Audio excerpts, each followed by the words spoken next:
All right. Yes. I'm going to stop sharing my screen. We're going to go to the iPad so they can see. We're just going to talk. It's up to you. We can go to the iPad so they can see your pretty face. See my pretty face. Sure. Huh? Really did. Really did.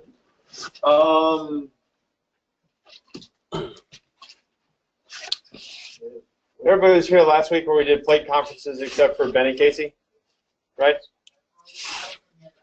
You weren't here, but you listened to it. Okay, so we're going to start, before we go into the next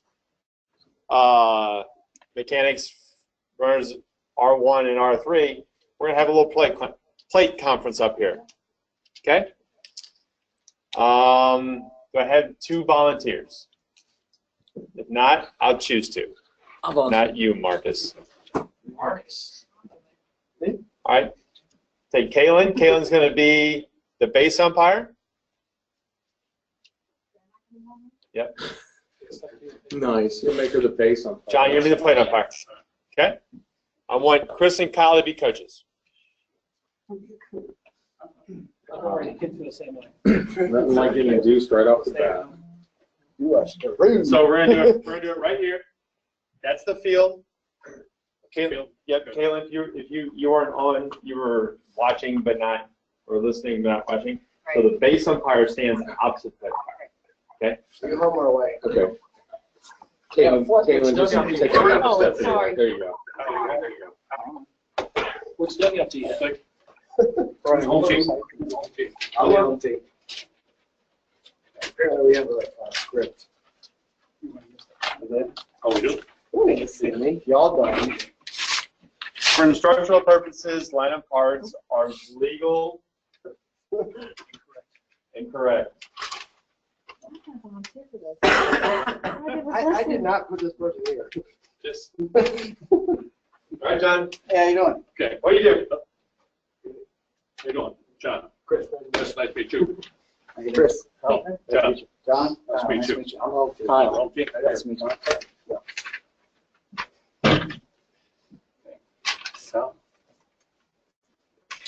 I didn't take my place. Kyle, home team's first. Operating, that's all. Matt got here first. Just means you're fast. All players legal? All equipment legal? Yes, hope so. Okay. Ground rules, any special ground rules that I don't know about? We looked around the field, all this stuff looks like turf was cleaned on both lines. The holes and fences, and any other ground rules I need to know about? Just all the time. Okay. I think we're good. All players legal, we can, it's a good time. Okay. All right. Thanks. Have a good break in. All right. Thank Good you. meeting. Good luck, Kyle. All right. Good luck, you guys. Good luck. This may be the last time that Chris and Kyle are coaches for our. Wow. Okay. Pretty good. That's about a minute. Huh? That's only about a minute. That's pretty good. Pretty good. Okay. There's only one question I didn't ask. That was one like in Chesterfield. You get that these are for high school games. For high school games, this needs to be cut and dry, right? Typically, your visiting coach is not going to be Kyle Nickel and be a knucklehead. Yeah. Oh, that's Kyle.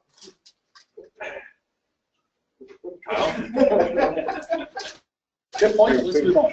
We may remove Kyle from the thing. Okay. One thing, Kaylin, I was too busy listening to Kyle. You introduced yourself, correct? Okay. John, when you run, after you've ran everything, okay, don't assume the ground rules unless you played there or unless you've been there a bunch of times, okay? And if your partner hasn't been there, I would highly encourage you to let the home coach run the ground rules so she can hear them or your partner can hear them as they run them, okay? Because if you've been there a bunch of times, like, oh, everything's just, same. He goes, yeah, same. Okay, great. If you guys didn't talk about the ground rules in your pregame, then your partner has no idea, right? Just it gives them the benefit to hear the same set of ground rules that you know about. Okay. At the very end, ground rules are okay, nothing crazy or anything. I would say, hey, gentlemen, have any questions for me? Nope. Kaylin, anything to add? Give her a chance to speak. Give your partner a chance to speak. Nope. Okay. Good luck. Okay. We shook hands at the end. John and Chris shook hands. I was a visitor. Yeah, that's fine. Okay. That's fine. That's not the same as lineup card. No. No. Everybody's got to shake hands. You just want to shake hands, get them away. That was fine. All right. Mark? Quick point. Even if you've never met the guy before, nice to see you. Nice to see you. You just let, maybe you've had the visiting coach 12 times, you never had the home guy. You say nice to meet you. Now the other guy knows that you don't know him, he doesn't know you. Nice to see you. Don't advertise that you're a rookie. Jerry. Yeah, it works. You'd be like, hey, Go ahead, Tony. Sorry, I was just going to say in terms of, Jerry, what you said about the ground rules. I was listening as I was doing some other stuff. Too many questions. When you're in a play conference, you don't need to ask a lot of questions. The question you got to ask is, are your players properly and legally equipped? Other than that, unless there's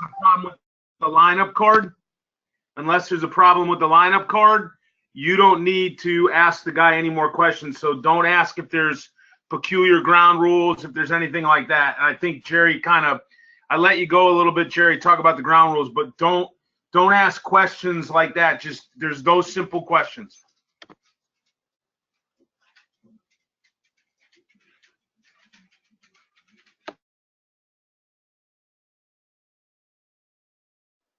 Tony, can you hear? Jerry, if we use this microphone instead? Go ahead, Jerry. Tony, Yeah.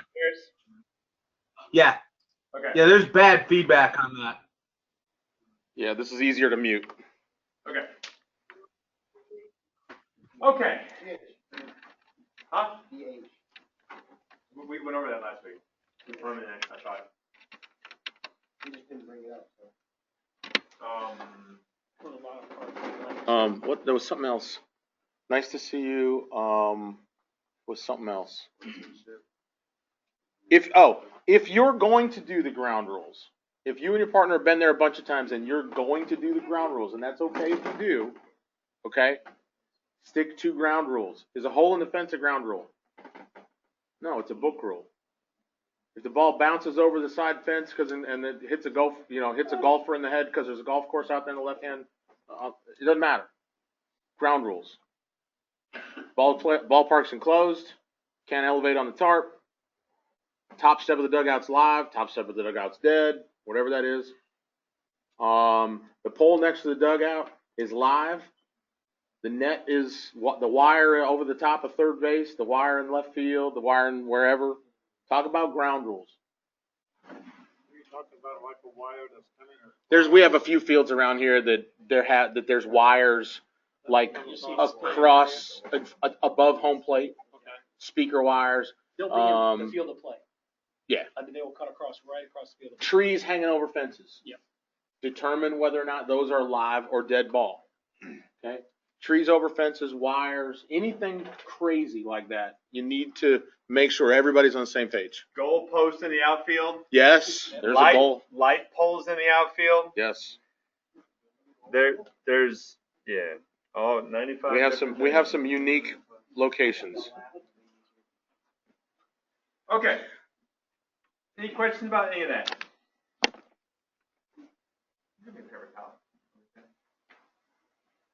No questions? Anything? Anybody? No. Okay.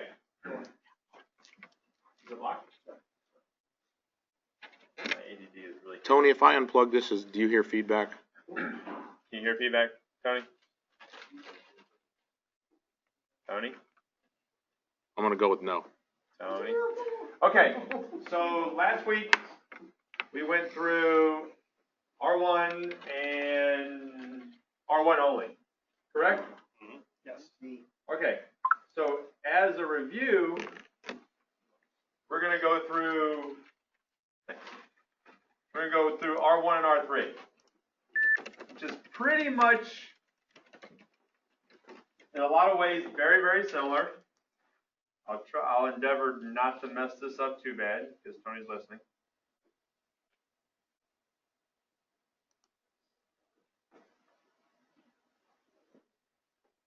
All right. Please forgive my etch-a-sketch. Like it? Never graded art. Okay, so right. Going back there this week. All right, so when Tony is talking about responsibilities, right, we talk about it in 3 directions, right, or in 3 categories, right? Fly ball, ground ball, base hit, right? So let's talk about our responsibilities as it relates to our 2 umpires with a fly ball, right? So with R1 fly ball, right, where we have, should get a different color, but okay.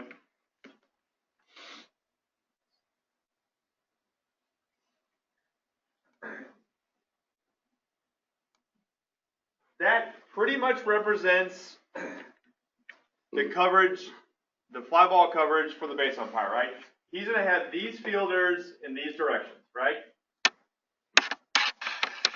The plate umpire, and anybody except Kyle, feel free to jump in. Really? Nice. Love you, Kyle. Sure.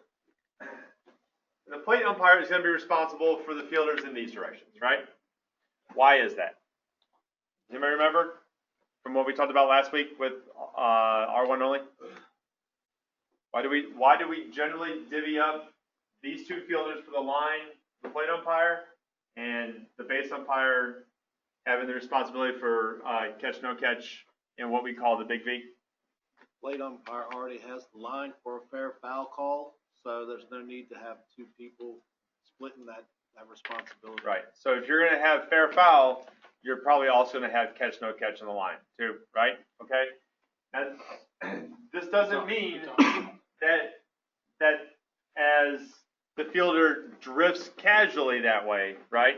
This is where fair foul is in question, right? Does that make sense, everybody? Yes. That's a better V. Good job, Mark. Okay.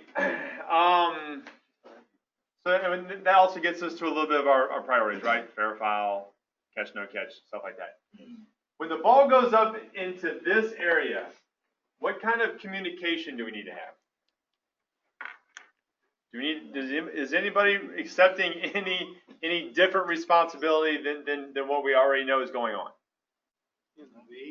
Yes. Balls hit in this direction. So then on the communication, What needs to be communicated there? base umpire should say, I've got the ball, Why? because he's got a better view of it, and he can go out to the edge of the grass and make sure that there's no trap or whatever. The plate umpire will then take the tag of the runner. Hold on. The simple question: does there need to be any communication on a ball hit to this in this situation? I would believe there is. No. Are we changing responsibilities? When do we communicate? When there's a change. No. We communicate when. Something's changed. Why would you No, communicate on not trouble? necessarily. I'm willing to listen.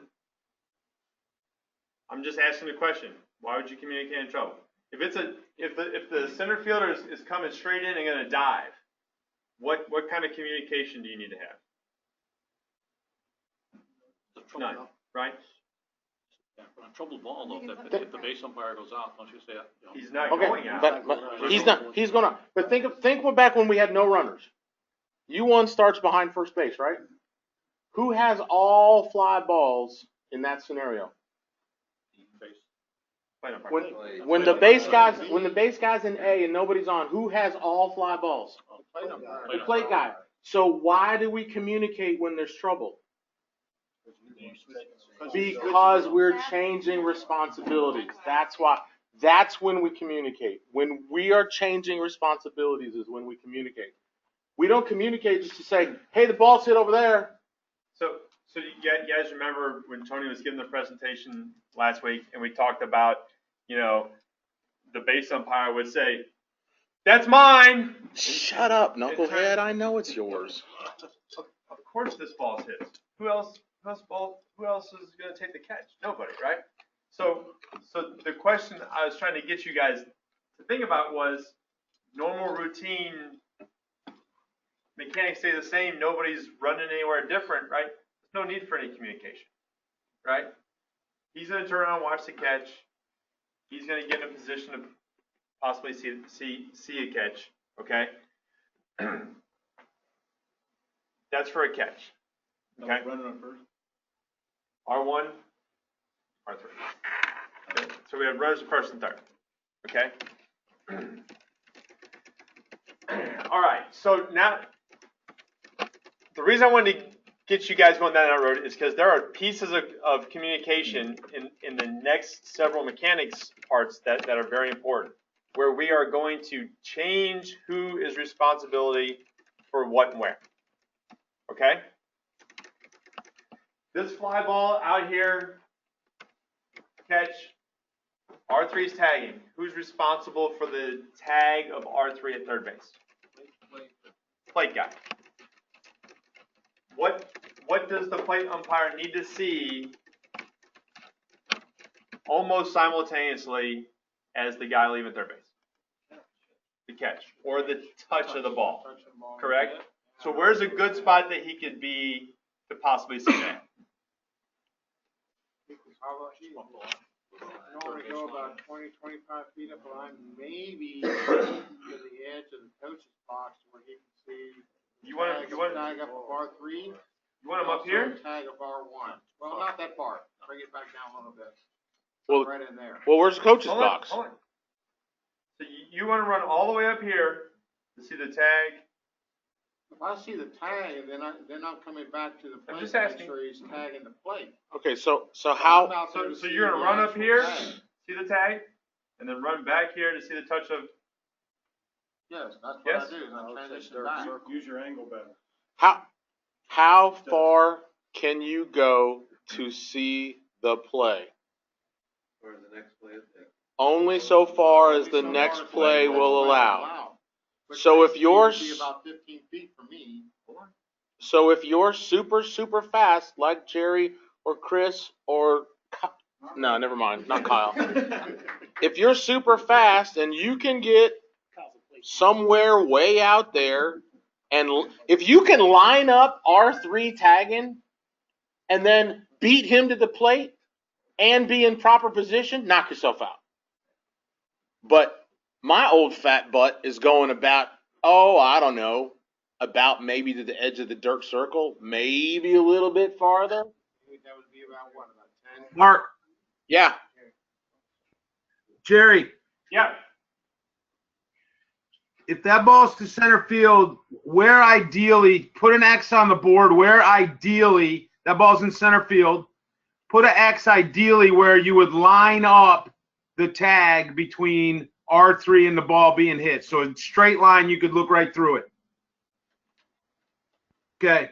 Right there. If you run up the foul line, what you need to do is try to get that angle as best as you can. Jerry's original 3 dots, and he showed over there, is moving toward that angle. If Jerry kept drawing a line off the board toward that angle, just keep moving off the board until you're behind the X. Keep going up. That's where you'd like to be. But you can't be there. So the best thing you can do is only so far as the play will allow here. If you go up the line, you're making a lot of trouble for yourself because, 1, you're not lining up the tag. 2, if that guy tags and comes home, you're in the way and you got to come all the way back without building an angle, and you got to turn your back and run. Angle over distance. 7 laws of umpiring always apply. Angle over distance, anticipate your play, and then think about your next play. Me too. Okay, so Think about it like this, they have a 45-foot sprint ahead of you already, and you've stopped watching the touch and the touch of the bag, and now you gotta beat him, who's already got a 45-foot sprint going. Kyle and I can't do that. Jerry couldn't do that, no No. way.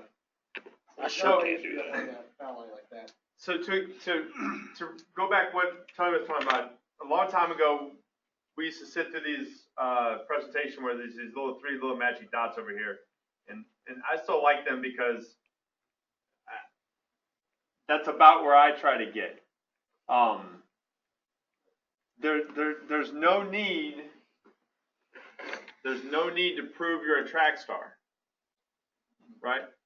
There's no need, if this is the top step of the dugout over here, there's no need to run to the dugout to prove how fast you are to get this super awesome angle at this tag and then sprint back. What do we talk about when we're doing plate work, right? We talk about tracking and we talk about peripheral vision, all that kind of neat stuff.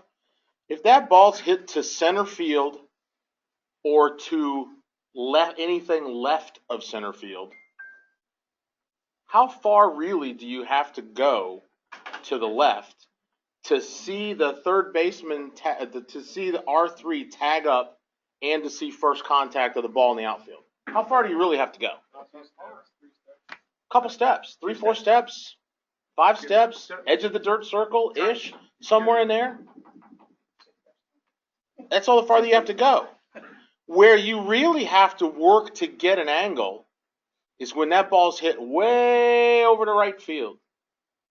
Not so far that you're going to take the catch, because now we do something different. But if that ball is hit all the way over to right field, okay, you got to see way over here, and you got to see your peripheral vision over here.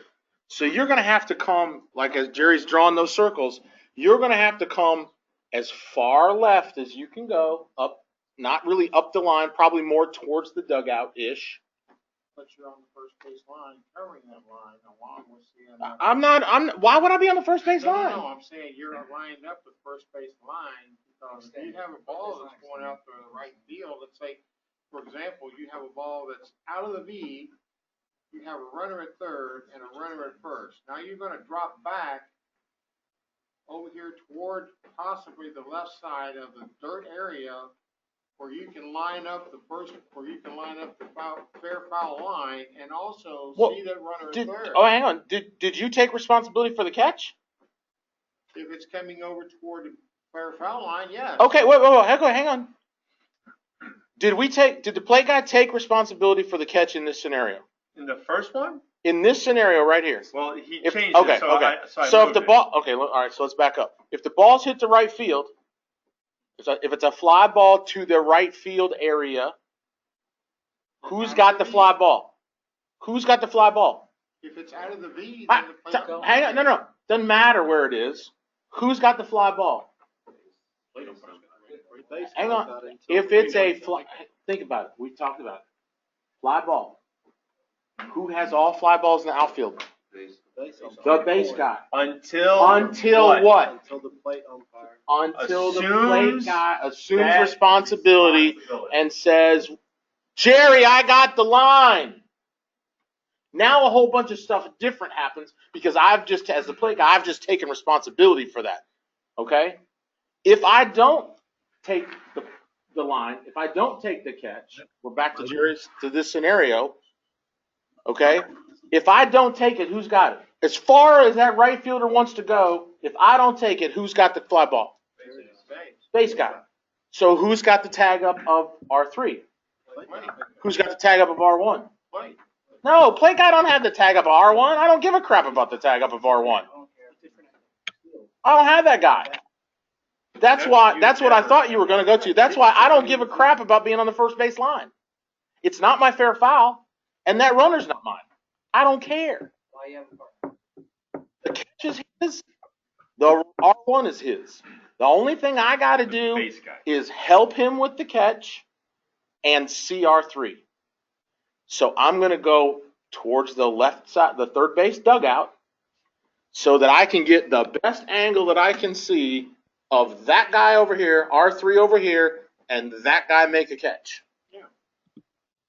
That's what I'm looking for. That guy touched the ball, that guy leaving third base. Everybody understands why we're only going that far.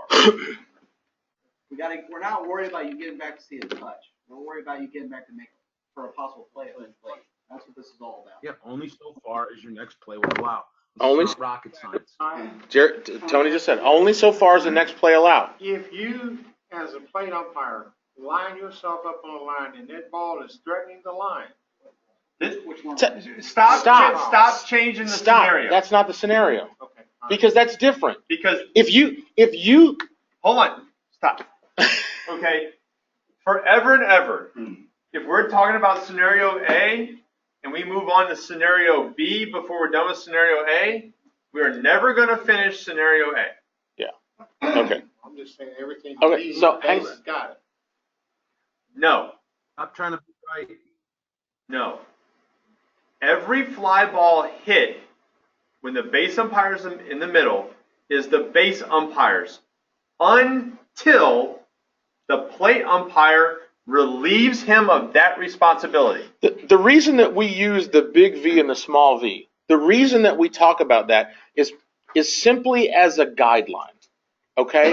The big V is basically the left fielder straight in and straight out, the right fielder straight in and straight out. Basically. Yeah, Tony. How about, if you remember when I talked about these mechanics, I didn't use the word V. How about we just leave the word V out of our vocabularies? Okay. Just like time. Just leave it out. Fair enough. Not necessary. Then we're not worried about it. So the bottom line is we're back to fly ball in the outfield with with base umpire in the middle. Whose ball is it? Forever and ever and ever, whose ball is it? Base. Until the plate guy decides that he's going to take it. And why would he take it? The line. Because the ball is threatening the line, or the fielder is going to catch the ball at or below his chin on the run. Think about it. In a live game, you're gonna instantaneously know it's the play guys. It's all slow here because we're talking about. When either one live game. When either one of those dudes runs, plate guy take the catch. Right. Because he's running for a reason.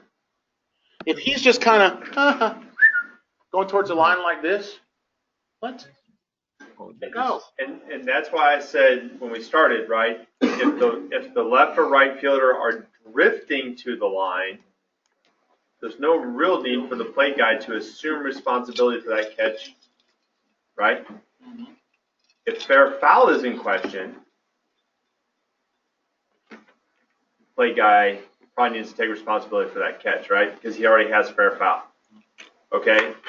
Now, if a ball hit down the right field line is going to give you a possible fair foul decision and a catch no catch decision, then I would highly advise you as the plate umpire to assume that responsibility. Okay? If that ball is indeed going to be caught, and that runner is going to tag and run home, who here believes that the likelihood of a play being made on that runner? Slam. Okay. So let's go. So let's go with some probable scenarios, right? The dude lays out for a ball on the right field line. Are we going to have a play at home? No, probably not. Probably not. What's more important in the priority list? Fair foul first, right? Fair foul. Catch, no catch second, right? How far down is the touch of third? 6 or 7, right, Colin? Okay. Do we have to see the instant the runner leaves third to rule on whether or not we think he left early? Because we can't do anything until we know what the status of the ball is, correct? Right. Okay. At that point, I can't I'm not going to say you have to abandon R3, but you have to know fair foul first and catch no catch second. If you have to make an educated guess afterwards about the touch of R3, then you make an educated guess. Mark? If the plate guy, okay, now we're on to this scenario. If the plate guy takes responsibility for the ball, especially right field line, left field line's easy because he can keep R3. Okay, he can keep R3 because he's looking at the catch and the catch and the runner. If he takes the right field line, catch, no catch, what can the plate guy also see? See the tag. R1, right? See R1. What's he primarily looking for? The catch, right? When can that guy at third leave? When can the guy at first leave? As soon as the ball's touched. So if that guy catches it, bobbles it, or hits it, bobbles it, whatever, how long do you have to watch that guy catch it? I mean, how long do you have to watch the right fielder? Until he either catches it or he doesn't catch it. Okay? So here's an idea. Yeah, Tony. I want to make sure just to kind of cover, because we did this before, and you're exactly on the right track here. But don't just say when he catches it. When can he stop looking at the right fielder? That's a really important question. It's very specific.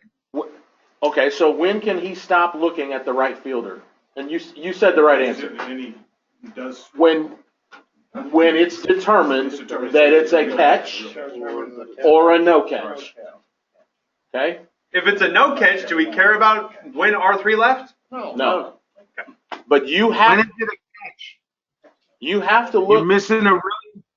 When is it a catch?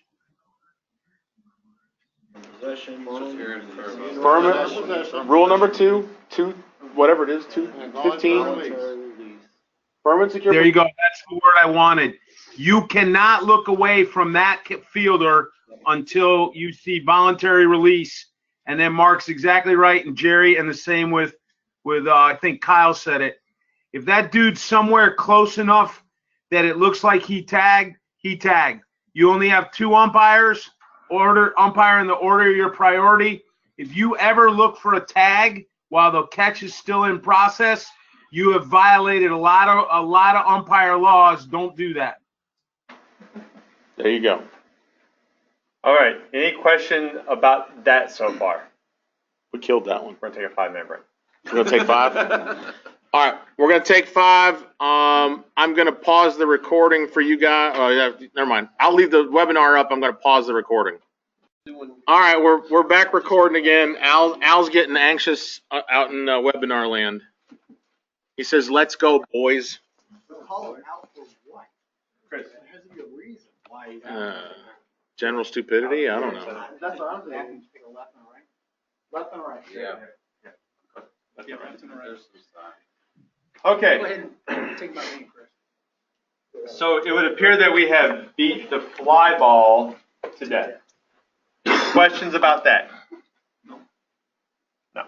Okay. Now we're going to do fly ball, Ground ball, base hit. Ground ball to the infield. Okay? With the ground ball to the infield, as the base umpire, where is our likely play? Our first likely play. What did you say? What'd you say, Tony? Look, we're going to make you type it in the question box. All right, so our first likely play is going to be the second, right? Okay. I would highly advise you to anticipate all possible plays. They don't always throw it there, okay? This is not going to be any different than R1 only, right? For the base umpire. He's still going to turn with the ball, right? Like Tony talked about yesterday or last week. Step up. Goes by your right, step up, turn, face the ball, goes by your left, okay? Watch him field it, throw, turn. We'll talk about some double play footwork later. And then go with the next play at first, okay? As the plate umpire, little change of responsibilities here, right? because we have the same responsibilities we had before with the R1 only, but now we have a runner at third, right? So we have to see what he does. Probably going to come home and score and touch the plate. And we need to be able to try to be in a position where we can assist our base umpire with the possible interference at second and anything else that happens at first. Correct? Okay? Where's the best possible place to see all those things happen at about the same time? The plate umpire. The plate umpire. Don't move. Generally speaking, stay at the point of the plate, right, Colin? Yeah. Okay, right. With R1, right, we came out, right, kind of curled to the left side, the right side of the mound, right, to try to see that thing. What if we came and we stood right here? That's a terrible X. Or somewhere in that general vicinity. Yeah. Right. What if we came from the point of play and come up here, right? All we have to do is watch R3 come down here and touch, right? We could, I mean, that's the only additional responsibility we have, right? Right? Other than R1, because we still have the possible interference here, and we have pulled foot, everything there, right? John? Yeah. You gotta be back to that. Somehow up and away to first. So here's the plate right here, right? He's running from over here. Seeing here, seeing there. What's going to happen behind me? You're standing farther. You're saying you're looking up the third base line. Is that what you're doing? No.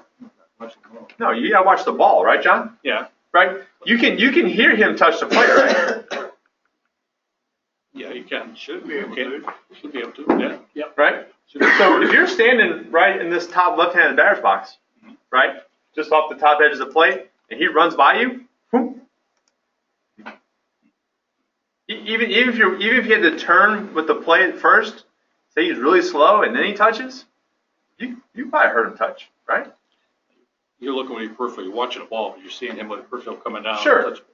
If you stay back here at the point of the plate, there's an opportunity for R3 to be on top of the plate at the same time that this play happens over here, right?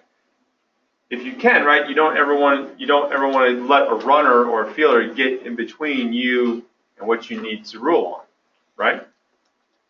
So this area here is probably the best spot for you to be in. You can still verify the touch at home. You can still help out with the possible interference second. Still help out with a potential pulled foot at first. And then you have overthrow responsibilities afterwards. Okay? What it looks like? Huh? You want to show them what it looks like? But what looks like? The movement or? The steps on it. Oh, Chris really wants to show it. On the double play? Please talk about Well, it. you We got a lot of. you can show them. You can't show everybody. You can probably go over there and show them if you want. We probably need a field to show them that one. Yeah. Might be a little dicey. It might be a little dicey. Well, in all honesty, if I step out here to look and go, what did I just look at? Him touching home plate. I mean. Oh, I thought you were talking about the full. I thought you were talking about the double play. Okay. Body language to the guys in the dugout. Yeah. It's a simple. Because if they're running the double play, they're not worried about this. So. Yeah. And Warren has a good point, right? If you can kind of see from right here, right? If somebody was running at me from this direction, I could kind of see them out of my peripheral, right? When they got kind of close, say the exchange at second happens, say the kid peeled off, right? Didn't slide in, just ran away, right? Okay, he runs away. I turn my head. Yeah, he touched. He played first. Now, don't go in front where his star or whatever it is too quickly, because I'm sure you've heard Tony say there's a finite set of rules for in and out situations. If they're playing, you got to read the play before the ball's hit. I was just gonna say. Defense is playing in, and they're trying to keep the run from scoring, and you go up there. Steal my thunder. You can't go up there until you know Read it. they're gonna do the double play. And that's it. Just bring him in how many outs. does everybody understand what Cal means by playing in, right? Why is the infield playing in? What are they telling you as the umpire? That they're gonna try and get the runner home. Otherwise they wouldn't be in. Right? So then as the plate umpire, what do you start thinking about? Okay, I'm now going to have a play at the plate on a ball to the infield. Right? That should be your first inclination, right? So a couple of us, we talked about some movement yesterday at the plate. Okay?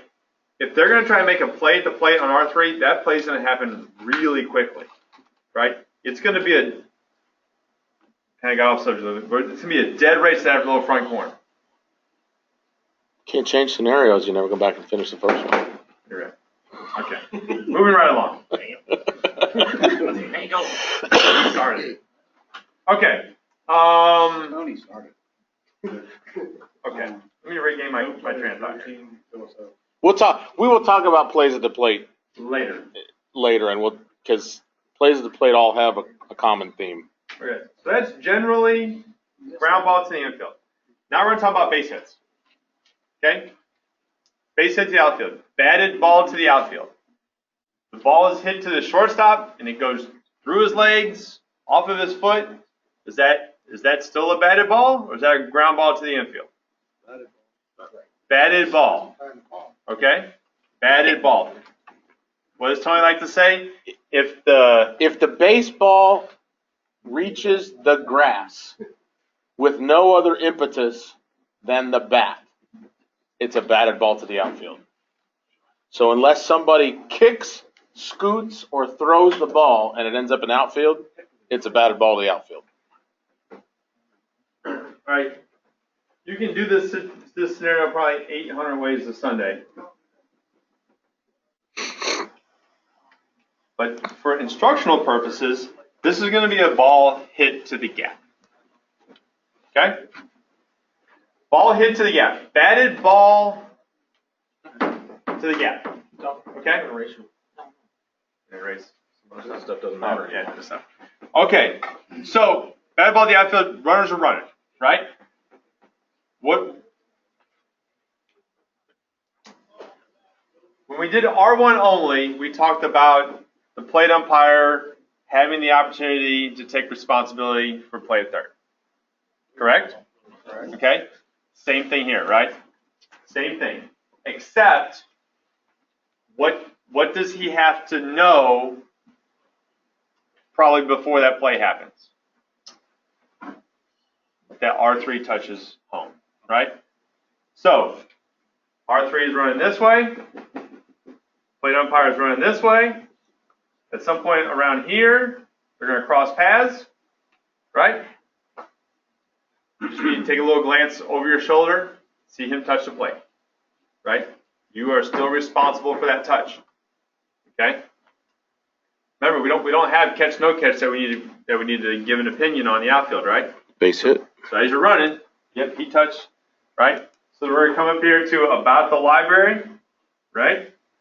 So we're in this direction, this general area, right? And we're going to read the play. What are we reading?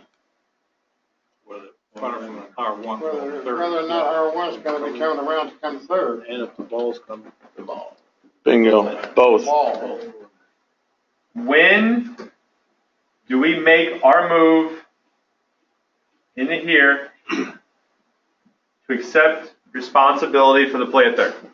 You have a ball and a runner. Ball and runner. Ball and runner. Okay?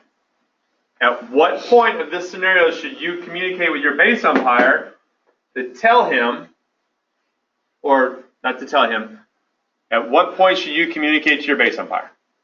As you're coming up the line, you should let him know that you're I've got third if he comes. Okay.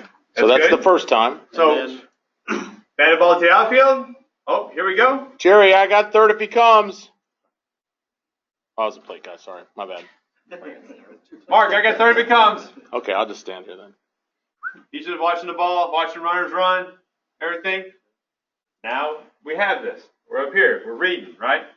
We see They're going to try and get him. Mark, I got third. What if Mark doesn't hear that second call? What if somewhere over here I blew out my Achilles and I'm laying there in a pile? I ran into R3. Or I ran into R3. Right? When I pregame, I say, you'll hear two calls from me. I got third if it comes, I got third. If you don't hear that second call, I'm dead, dying, or I got shot. Something happened. Right? So Just take a quick glance over your shoulder right after you hear him say, I got 30 pounds. Yeah. Just in case. Just in case. Train That just makes sure nothing really bad happens, right? We don't have no catch to worry about, right? We have to watch this guy touch going by. We have to pick up the battle runner and see what he's doing, right?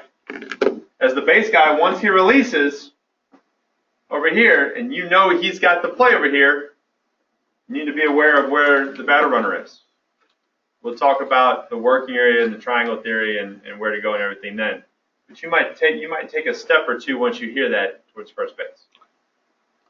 We talked about multiple runner responsibility versus single runner responsibility? No. Okay, never mind. Okay? Any questions about any of that? Are we going to? Eventually. Not now? Not tonight. Not right now. Okay. We're in the library, and once we're pretty sure he's going to be safe or there's not going to be a play, that's when I'm going back. So if you're in the library, you're reading, he's going to stand up, right? The ball's deep out here. They're going to have to double cut it to even get it to third, right? Mark, I'm going home. Why? Because if something happens out here and he's rounding or coming in and they send him, now you got to beat him to the plate. Oh, Jesus. Here we go. It's going to be about right, with the runner rounding, it's going to be about right here, where you got to read whether he's going to determine to go back in the second or commit the third. And then if he commits the third here, you just got to read where the ball is. Like you said, it's way out here and they got to double cut it, but you can probably go home. But if they've already cut it off and he's right here committed, hang out and see what happens. See if you have to go in or not. You're also going to hear their base coach. That's it. Yeah. And this is more gathering all that information, right? If the third base is going up easy, right? Mark, I'm going home. Third base, yeah, coach. Yeah, third base. Yeah. That tells Mark that he's now responsible to anything that happens over third now. Okay? Any questions about any of that? Is Tony still on? Yeah, he's blowing the phone. Tony, what did we forget? Now he's asking another question. Sorry. All right, we're good with all that? Gentlemen, anything to add? Chris, Warren? Communication. I know you said get inside, but that's important for the subsequent play. Make sure we have all the running. Well, that's a good point. That's a good point. Why do we want to be inside for a play at third base? Why does a plate guy want to be inside the diamond, inside the cutout for a play at third base? Anybody know why? Angle. I can get an angle inside or I can get an angle outside.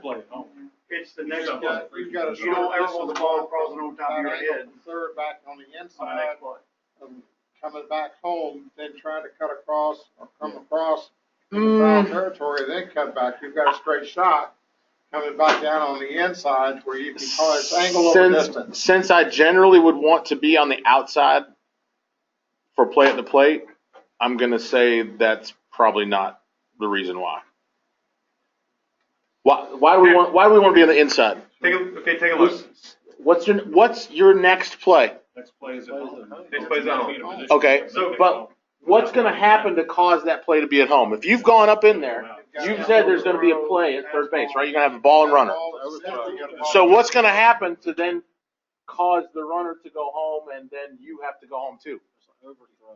Overthrow, probably something. I made that mistake, working two-man, thinking I was working So, three, yeah. and went outside, and the ball went through. So, And I realized real quick, I got to run to home and I can't see this kid with the ball going to hit me in the back of the head. So if the ball, if it's an overthrow, where's the ball? The ball's outside, right? Okay. If you're outside and the ball's outside and you're between the ball and the runner, You're gonna get clocked. you just put yourself In in a bad spot because it might be coming right through your head. If you're inside, okay, the ball's outside, the runner's between you and the ball, the fielder and the ball, just beat him home. Right? Here's go outside where we like to try to get that because you know he's going to go to the outside of the bag probably, right? Like to be out here so you can see all that tag and everything. It'd be a great spot to see it, right? Except, like they said, It's a great spot to see it in 3-man. ball gets away. You're responsible to play at home. You want to try to beat this kid? He's got to run 90. You got to run 95 and put a curl on it. It has mostly it has to do with where the ball's coming from. Okay? If the ball's outside, you don't want to be between the ball and the runner. And no matter where you are on the outside, you're potentially between the ball and the runner. Or you got to cross the line, right? And that's bad. That's bad living, Because right? either you got to cross the line before the runner, which good luck with that, or you cross the line behind the runner, and then what? Try to catch it. You're way the hell behind him, and you're not going to catch it. So just start inside. Start inside and you get it, then you come down and get the angle. You can get that. That's. I hear you. I agree with you. But you can get an angle whether you're inside or outside. That's not the reason to be inside. The reason to be inside, it has nothing to do with shorter. The ball is outside. It has nothing to do with short. It has nothing to do with angle. Yeah. Let me address the angle issue. I want you to think about a minute for George. You're an old guy about pressure. The idea of pressure. Pressure happens to somebody when they have to make rapid head movement because the ball comes over their shoulder. I would make the argument that the worst possible place to be for a play at third base is inside the diamond, except in 2-man because you have to go back home. So the inside the diamond puts you in a real difficult position because you have to take the throw over your shoulder and you have to be close enough to the play to see it, which means the play is going to be very difficult to see if you don't anticipate right because the ball's going to be coming from behind you. Mark is right. You would rather be in foul territory than fair territory, but you can't be in 2-man because Mark's right. If that dude's safe at third, he's going to be safe at third. All of the action's going to probably be flowing toward foul territory, which is where you are, and you're going to get tied up with the runner, the fielder, and the ball. So you don't go inside for an angle because that's a tough angle. It's a very difficult angle. You go inside because, unfortunately, the laws of umpiring tell us you can only go so far as your next play will allow. Unfortunately, my next play is at home, and I ain't getting home from outside. I got to get home from inside. All right, you guys on the webinar can't see this, but this is the foul line where the color of the carpet's changed. This is my home plate, okay? Right here, this little thing. Right, this is home plate. That's third base. This is my line, okay? If I go up here and I go inside, the overthrow goes over there. He's safe. I'm going to beat him to the plate. I'm inside. He's running here. The throw's coming from here. I got throw, runner, catcher. I can get my angle on the inside just like I could get the angle on the outside. But here's the difference. If I'm outside, the ball's over there. Okay, now I got to cross this. Wait, are you my runner? Oh, you catcher. I got to either cross this ahead of the runner or behind him. If I don't cross it, I got to beat this guy in here, and I got to add it. And now the ball's coming from behind me. This is what he's talking about pressure. You're watching the ball, you're watching the runner. Now all of a sudden, whoop, that stuff happens right in front of you, and now you're turning your head. The play happens, and you got no shot of seeing any of it. If I'm on the inside, everything's coming at me. I can see the ball. I can see the runner. I can see the first baseman or the pitcher that's covering the plate. Everything is in front of me. Stuff happening behind you is bad living. Stuff happening in front of you is what you want.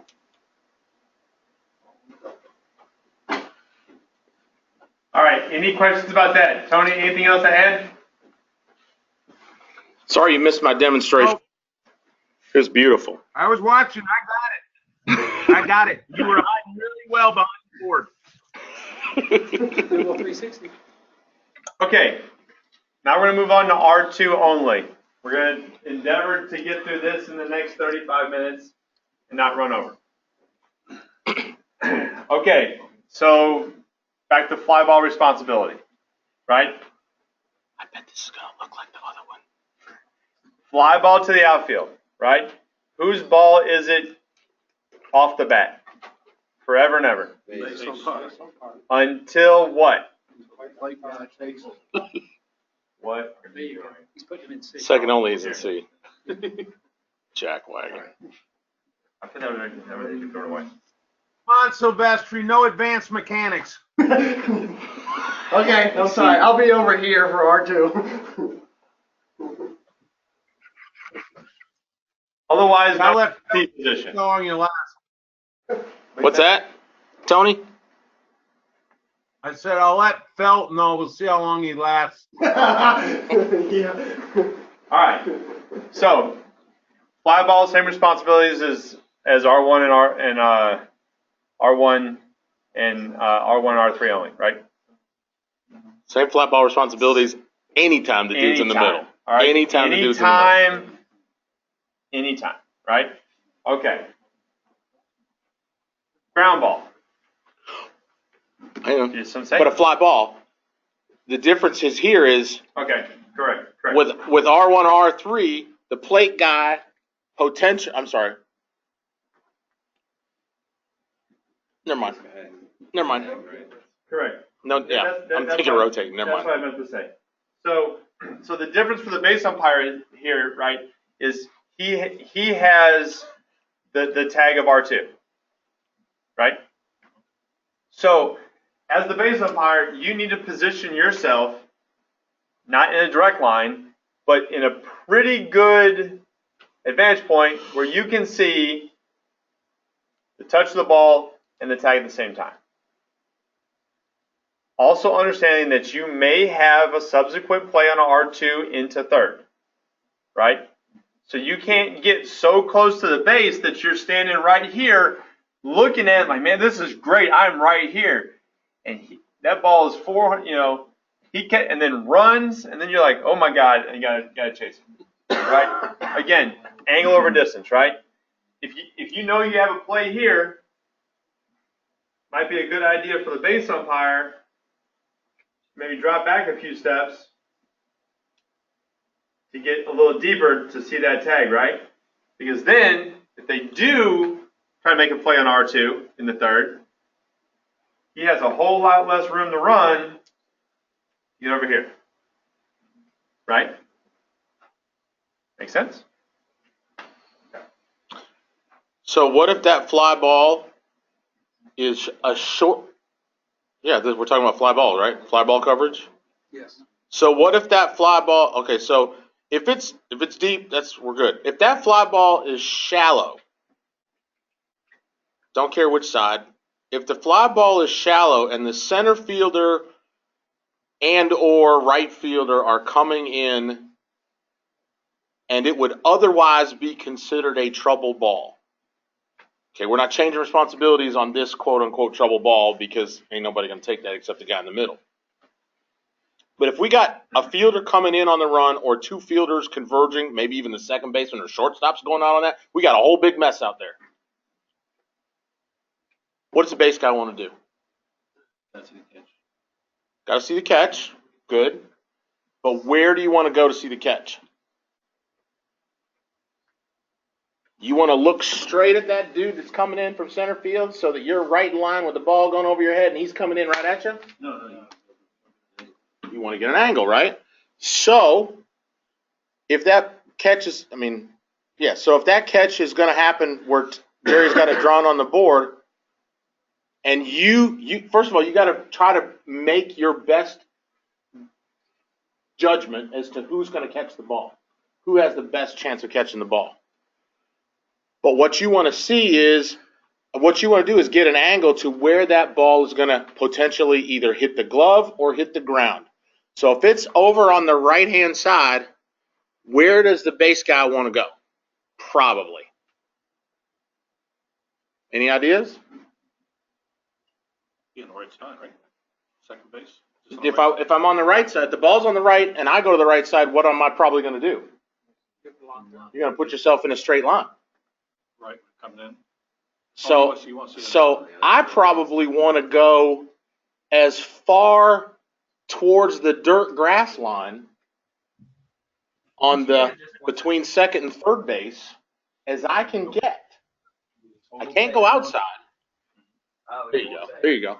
I probably want to go as far to the left towards that grass dirt line as I can because I want to see that angle. I want to get the best angle that I can. Okay?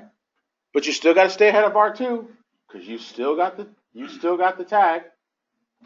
And you still got him going to third if he tags up and goes or if that ball isn't hit. But you got to get yourself in a good angle to see that fly ball because you're the only one that's going to see it. Your plate guy can help you with the tag up if you have that. But the plate guy's also primarily watching what? The catch. Why? Fly ball. Fair foul. Catch, no catch. Way more important than tag ups. Loader. Balls that hit the left field. Okay? Now you still got to stay ahead of R2, but you got to get an angle. Mark. Yeah. Real quick, go back to that ball, Jerry, that Mark was talking about. Ball hit to right field, or converging. Yeah, great job talking about that. So I want you guys to think about the plate umpire. The plate umpire doesn't have much to do on this play. His next play is what? His next possible play is what on this play? Good point. What's the plate umpire? What's the plate guy's next possible responsibility? R2's got to come all the way around to home, right? That's his next possible play, right? Sort of an overthrow, yeah. That's the next possible play. Right. So let's consider that.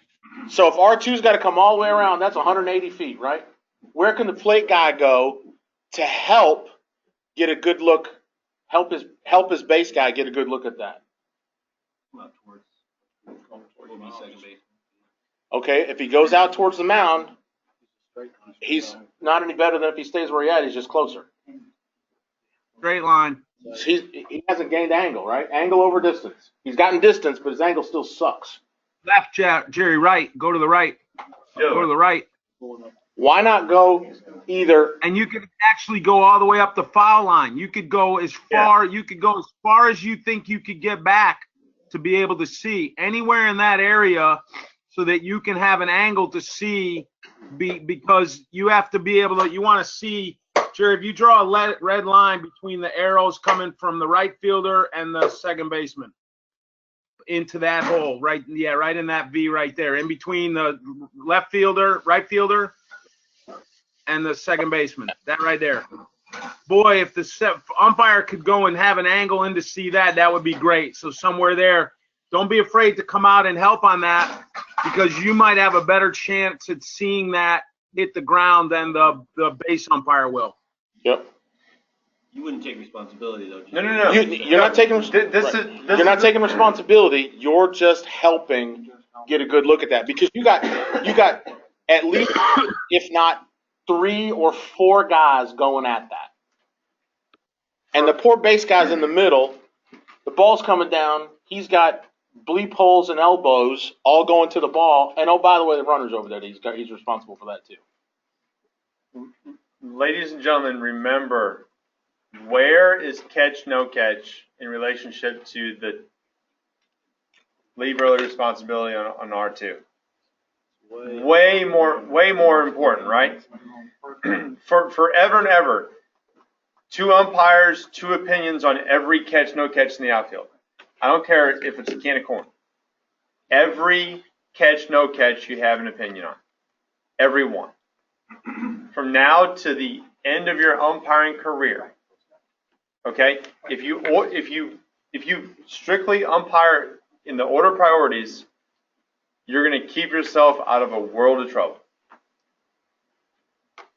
Yep. Okay. On a trouble catch, if you don't have an opinion on it as the other umpire or umpires on the field, Give me half your check. we're in trouble. We're in big trouble. The coaches come out and chew on my ear, and I'm gonna come ask you for help. I wasn't watching. I was watching the R2 touch second. That is, let me tell you, that post-game meeting that we're gonna have back at the truck is not gonna go well. And if you're Icy. together, that sucks. If you rode together, it's even worse. I don't care how much beer you buy, it ain't working. Okay? So Have if an opinion. So if you flip that over and that happens in left field, everything's the same except what can the plate guy do? He goes the other way, but what happens? Now he's potentially putting 2 umpires in the vicinity of third base. You don't want to do that. We don't want to have an even number of umpires anywhere.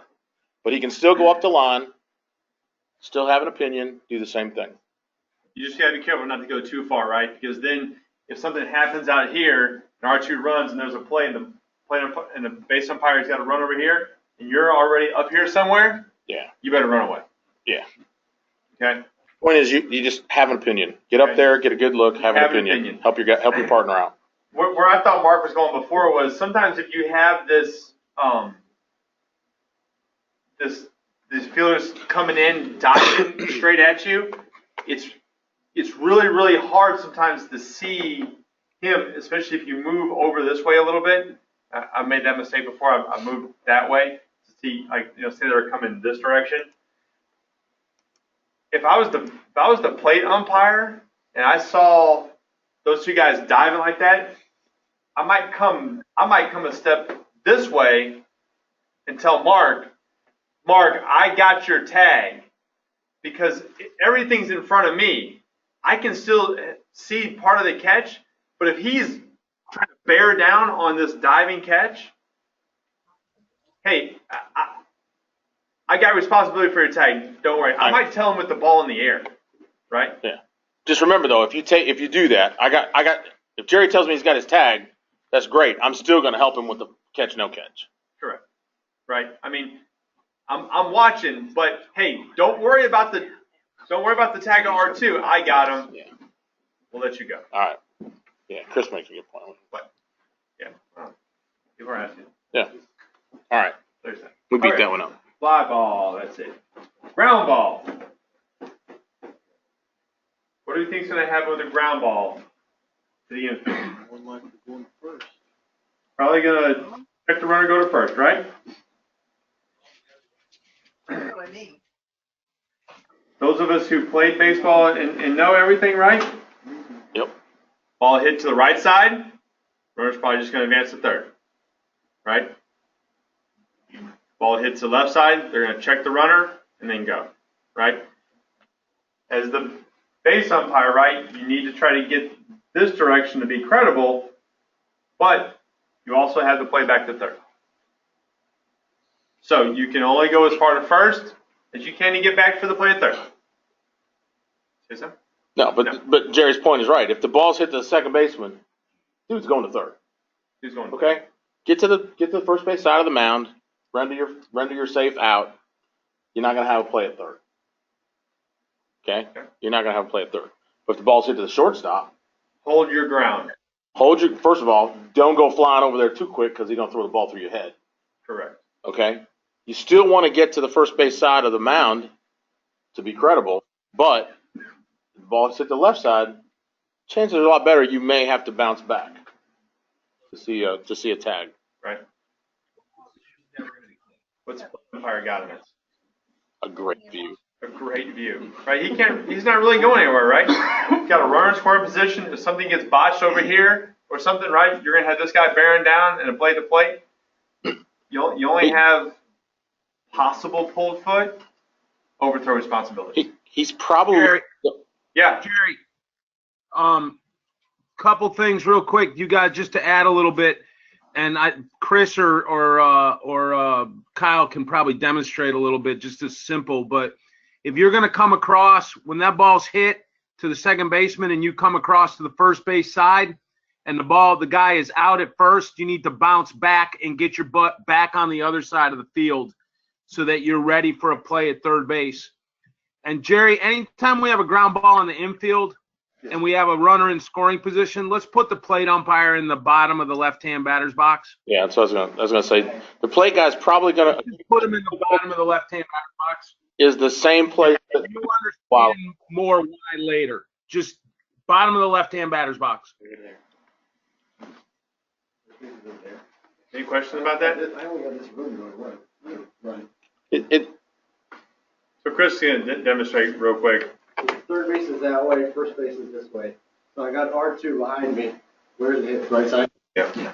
So all we're doing is literally standing up because the ball's this way. And we're going to drop open, start angling yourself. Step up, turn face ball. You don't need to.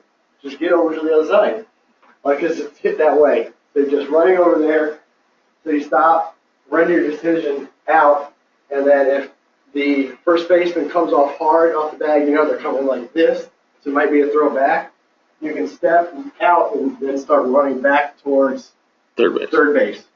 And if the first baseman just shows you he's going to catch it, and then just throw it to the pitcher, and you say out, and then just start moving, not as aggressively. So all it is whenever you're on the C side and it's hit to your right side or to your left side, your first move is always going that way. Because what's the likelihood of a play in the third when it's hit on the right side? 0. Unless it's 13U. And try and start moving that way when the ball's still down into the second baseman. Don't wait for the second baseman to get that ball because then it's already too late. Yep. As soon as it's hit. Cool. Okay. Base hit. Base hit to the outfield.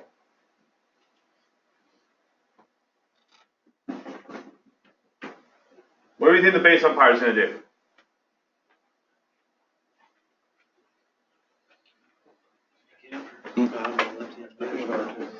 Base umpire. Base umpire. Base umpire. Step up, turn, face the ball, right? Right? Observe, right? R2 is going to run away, tag third, or touch third. Which is whose responsibility? Which is whose responsibility?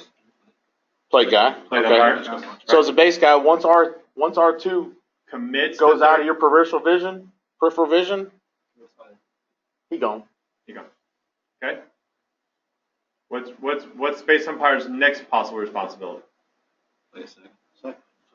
Touch a batter runner first. Touches first. Okay. If batter runner doesn't commit to second, we should probably go in the vicinity of the batter runner. Look over your shoulder, make sure R3 R2 went home. Went Or home. R2 went home. If for some stupid reason he stopped at third, tripped and fell, whatever, you still got both guys. So you can't completely sell out to first base. Right. So just peek over your shoulder. Ensure R2 is indeed scoring or trying to score in this, right? But if he gone, If he's gone, he's gone. Okay.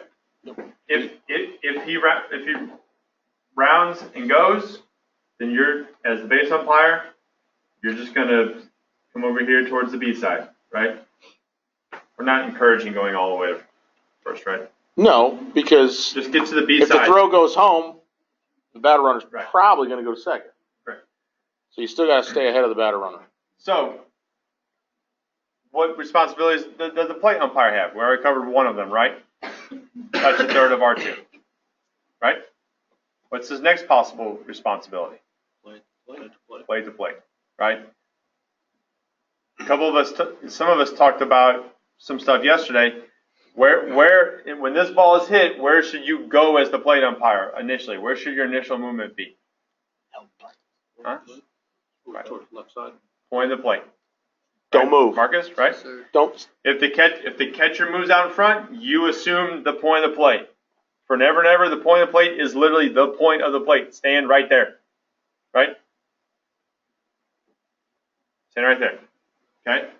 We'll talk about plays to plate later. But you can see everything you need to see right there, right? Forever and ever, runner in scoring position, ground ball to the outfield.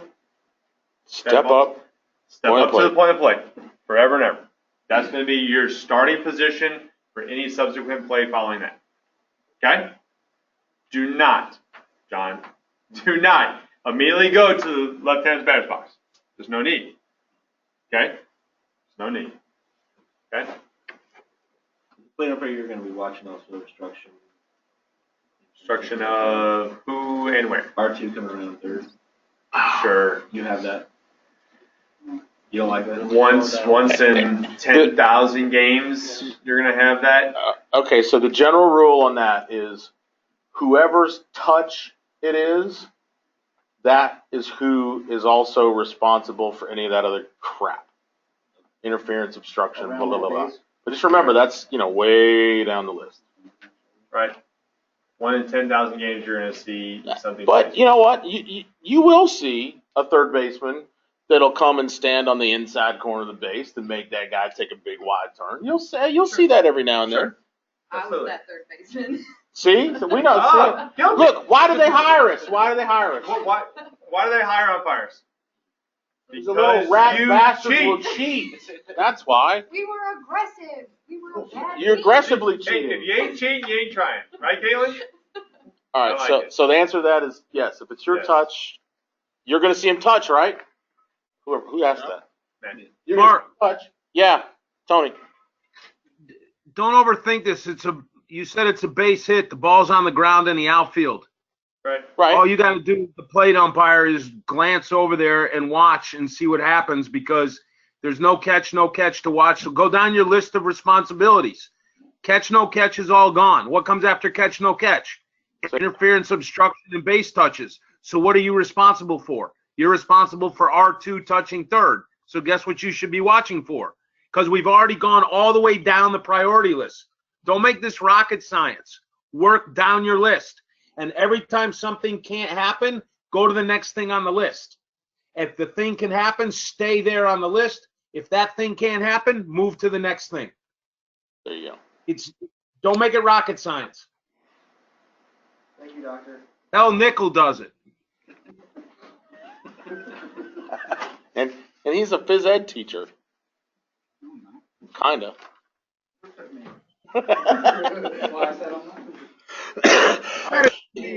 Theology from Longwood. Leave him alone. Questions about any of that stuff? He was dissing on your alma mater. All right. Real quick, we're gonna go over R3 only. We get bases loaded? No. No. We're gonna go back to It's multiples easy. Yeah, in a okay. minute. Or next time. R3. What do we think we have for fly ball? He's got all the responsibilities in the outfield initially. Base guy. Wow. Except when the plate umpire takes it, There you possible go. fair foul, possible catch, no catch, right? Who has the tag up of R3 at third? Plate guy, right? Same thing as R1 and R3, right? Except there's only one guy. There's only one guy, right? Ground ball to the infield. What do we think we got? What responsibilities does the base umpire have? Does he have any responsibility for R3? Initially, probably not, right? Again, we can get down the rabbit hole if the infield's playing in, right? Who should he expect to play? The plate umpire, right? Possibly. The only time you'll have them as base guys that run down. Yeah, and that's way down there. That's way Way down the We're not talking about list that. of things around. So the base But yeah, guy's yeah. probably going to have a play at first. So from the C position, you're going to want to. So I bet you the base guy does pretty much exactly the same thing that he does with the runner at second. Right? Because ground ball, right? If they're playing back normal depth, he's going to score easy. Right? They're pretty much conceding the run. Right? Except now the only difference is what does the base guy not have? He doesn't have anything to bounce back for because ain't nobody there. So what can he do? Once R3 goes home and we got the safe out at first base, what can R1 do? I mean, what can the base guy do? Get all the way over there to the batter runner. Get as far over there as you can, right? Right? Because your next play is him. Now you're playing man to man. Right? So what's the plate guy got on a ground ball to the infield?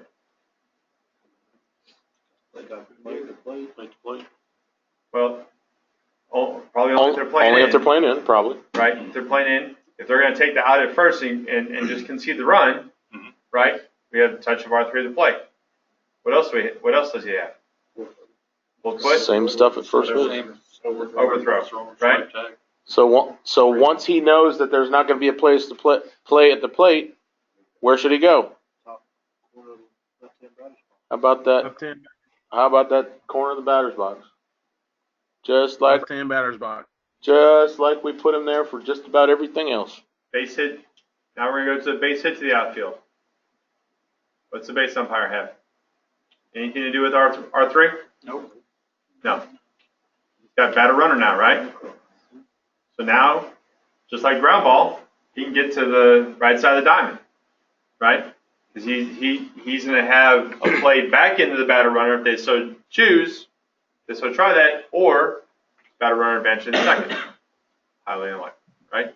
What's the plate umpire have? Great view. Touch of R3 at home. Does the plate umpire need to go anywhere for that? Point of plate? Pretty good spot to see that, right? Any questions about any of that stuff? Why don't you go through it 2 or 3 or 4 times? Yeah, Tony. Real quick, don't forget, guys, on subsequent things, if you're the plate umpire on that with a runner on third, the only other thing you're ever going to have to be aware of is a dead ball overthrow. So don't forget your priorities. You don't just go to sleep. Keep your eye on the ball and watch the ball. You understand what Tony means by dead ball overthrow? So batter runner rounds first. They try to back pick him going back into first. You have the overthrow.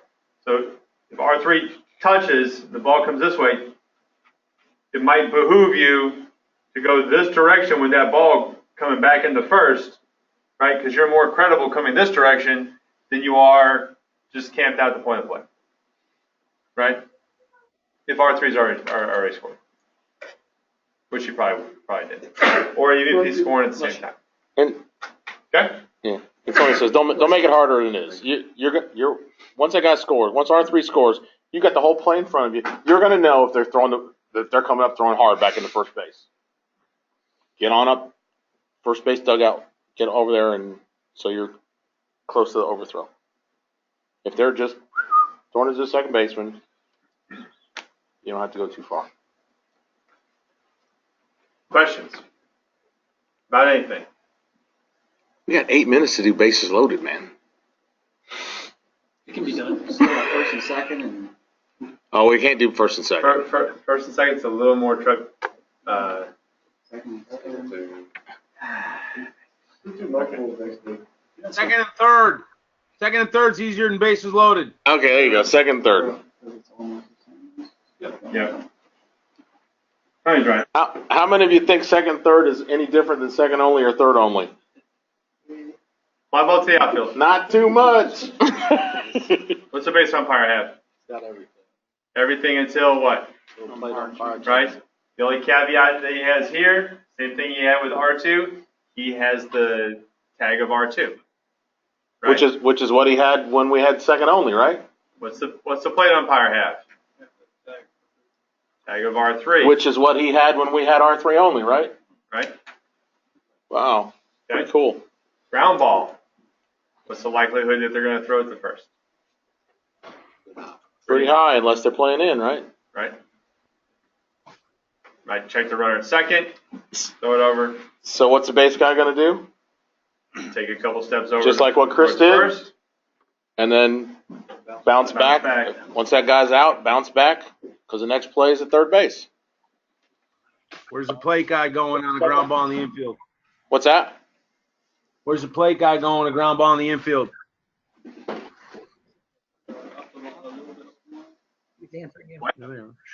Where's? Did you hear Tony? Where's the plate guy going on a ground ball in the infield? Point of the plate until you know what.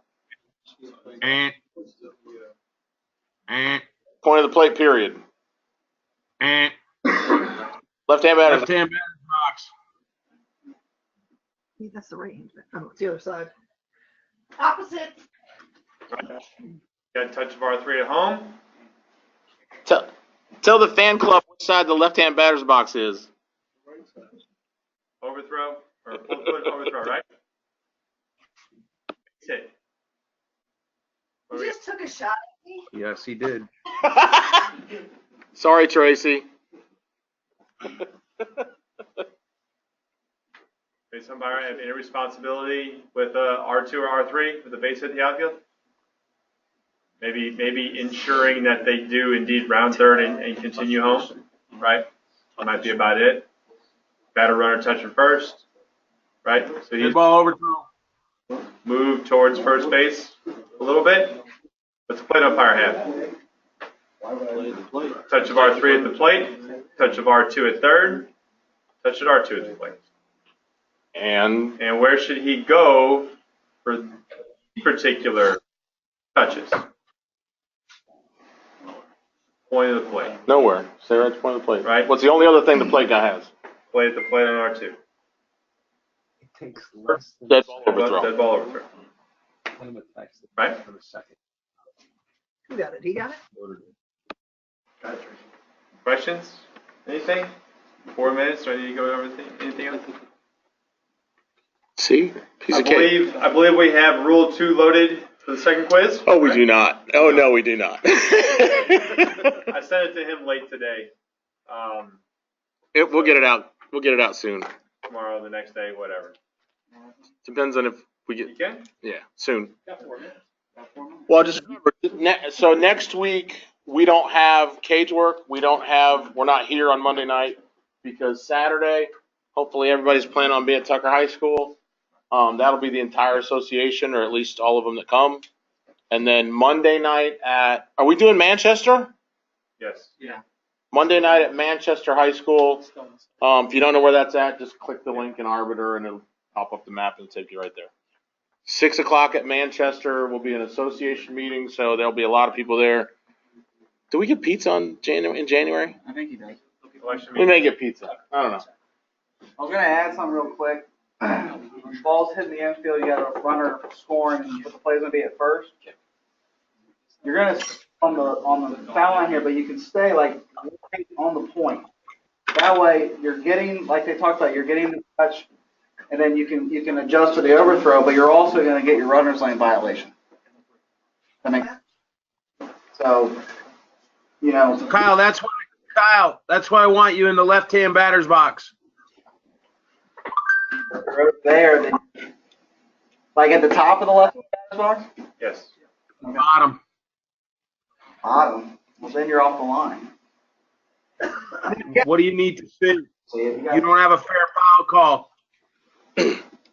Those damn pro guys. Damn pro guy.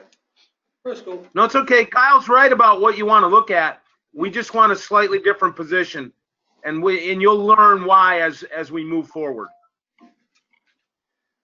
Okay. Questions? Anybody? Once? Twice? Get out. All right, we're gonna close this down. Thanks everybody that's online. We got I got the names, so good deal. Thanks a lot, guys. Thanks, Tony.